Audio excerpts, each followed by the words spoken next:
Assalamualaikum warahmatullahi wabarakatuh. Salam sehat selalu. Apa kabar anak-anakku sekalian? Alhamdulillah sehat, baik, luar biasa. Semoga Allah senantiasa melindungi kita semua. Amin ya robbal alamin. Pertemuan kali ini merupakan pertemuan pertama di semester genap bab 5 tentang proses lahirnya dan fase-fase pemerintahan Bani Abbasiyah. Sebelumnya marilah kita berdoa terlebih dahulu. A'udzu billahi minasyaitonir rajim. Bismillahirrahmanirrahim. Raditu billahi robba wa bil islami dina wa bi muhammadin nabiyya wa rasula rabbi zidni ilma warzuqni fahma amin. Adapun tujuan dari pembelajaran ini diharapkan 1. Siswa dapat menjelaskan sejarah lahirnya Bani Abbasiyah. 2. Siswa dapat menyebutkan fase-fase pemerintahan Bani Abbasiyah. Anak-anakku sekalian, apakah kalian mengetahui proses lahirnya pemerintah Abbasiyah? Ada berapa fase-fase pemerintahan Bani Abbasiyah? Baiklah anak-anakku, di sini kita akan mempelajari tentang proses lahirnya Bani Abbasiyah dan fase-fase pemerintahan Abbasiyah. Yang pertama adalah proses lahirnya Bani Abbasiyah. Proses lahirnya Bani Abbasiyah tahun 750 Masehi adalah peran besar dari keturunan Hasyim yang bernama Abu Abbas.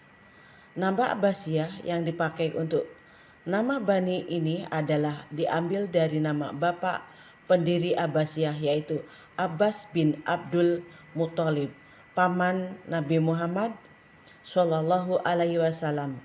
Proses lahirnya Abbasiyah dimulai dari kemenangan Abu Abbas As-Saffah dalam sebuah perang terbuka Al-Ahzab melawan Khalifah Bani Umayyah yang terakhir, yaitu Marwan bin Muhammad Abu Abbas, diberi gelar As-Saffah karena dia pemberani dan mampu memainkan mata pedangnya kepada lawan politiknya. Semua lawan politiknya diperangi dan dikejar-kejar, diusir keluar dari wilayah kekuasaan Abbasiyah yang baru direbut dari Bani Umayyah. Keberhasilan Abu Abbas menaklukkan Daulah Umayyah ternyata mendapat dukungan besar dari tentara bayaran yang sengaja didatangkan oleh Abu Abbas, seperti Abu Muslim Al-Khurasani. Abu Muslim adalah relawan kebangsaan Persia yang sengaja disewa oleh keluarga Abbasiyah untuk membantu menaklukkan kekuasaan Bani Umayyah. Yang kedua, kita melanjutkan tentang fase-fase pemerintahan Bani Abbasiyah. Fase-fase dalam pemerintahan Bani Abbasiyah itu ada 5 fase, yaitu 1. Fase pembentukan tahun 750 Masehi sampai 847 Masehi atau 132 Hijriah sampai 232 Hijriah. Disebut pengaruh Persia pertama, yaitu berlanjut dari kekuasaan Khalifah pertama Abu Abbas As-Saffah tahun 750 Masehi sampai Khalifah ke-9 Al-Wastiq tahun 847 Masehi. Yang kedua, fase tahun 232 Hijriah sampai 334 Hijriah atau 847 Masehi sampai 845 Masehi. Fase kedua ini dikenal dengan pengaruh kekuasaan Turki pertama. Fase ini dimulai dari Khalifah ke-10 Al-Mutawakkil. Perkembangan peradabannya berkembang tidak sepesat fase sebelumnya. Peradaban ilmu dan peradaban lainnya seperti pembangunan istana, masjid dan kota masih tetap berjalan dengan baik. Yang ketiga, fase tahun 334 Hijriah sampai 447 Hijriah atau 945 Masehi sampai 1055 Masehi. Fase ini berpengaruh dinasti Buwai'i atau disebut pengaruh Persia. Fase ini dikenal dengan masa disintegrasi di kekuasaan dinasti Abbasiyah dan Muluk Tawaif di dinasti Umayyah II Andalusia. Wilayah-wilayahnya jauh Abbasiyah seperti Afrika Utara dan India minta merdeka dari Abbasiyah. Yang keempat, fase tahun 447 Hijriah sampai 590 Hijriah.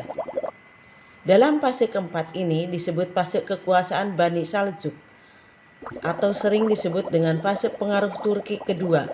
Kegiatan ilmu pengetahuannya masih berjalan seperti yang dikembangkan oleh Bani Abbasiyah dan Umayyah di Andalusia. Meskipun bersifat konservatif atau berjalan di tempat di wilayah Islam seperti Mesir, telah berperang salib menghadapi kaum Nasrani yang berlangsung 2 abad. Yang terakhir, fase 550 Hijriah sampai 656 Hijriah. Fase ini dikenal dalam sejarah perkembangan Islam sebagai fase lemah sampai fase hancurnya kekuasaan Islam Abbasiyah. Setelah terjadi disintegrasi dan perang salib dalam wilayah Islam, maka kekuasaan Islam Abbasiyah di Baghdad maupun kekuasaan Umayyah II di Andalusia semakin menurun. Bahkan tahun 1258 Masehi Abbasiyah diserang dan dibombardir oleh kekuasaan Mongol. Baiklah anak-anak, untuk pelajaran hari ini mungkin sampai di sini dan jangan lupa tugasnya, yaitu 1. Menceritakan sejarah lahirnya Bani Abbasiyah secara singkat. Yang kedua, sebutkan fase-fase pemerintahan Abbasiyah. Jawaban dikirim lewat WA Japri saya. Akhirnya sekian dan terima kasih. Assalamualaikum warahmatullahi wabarakatuh.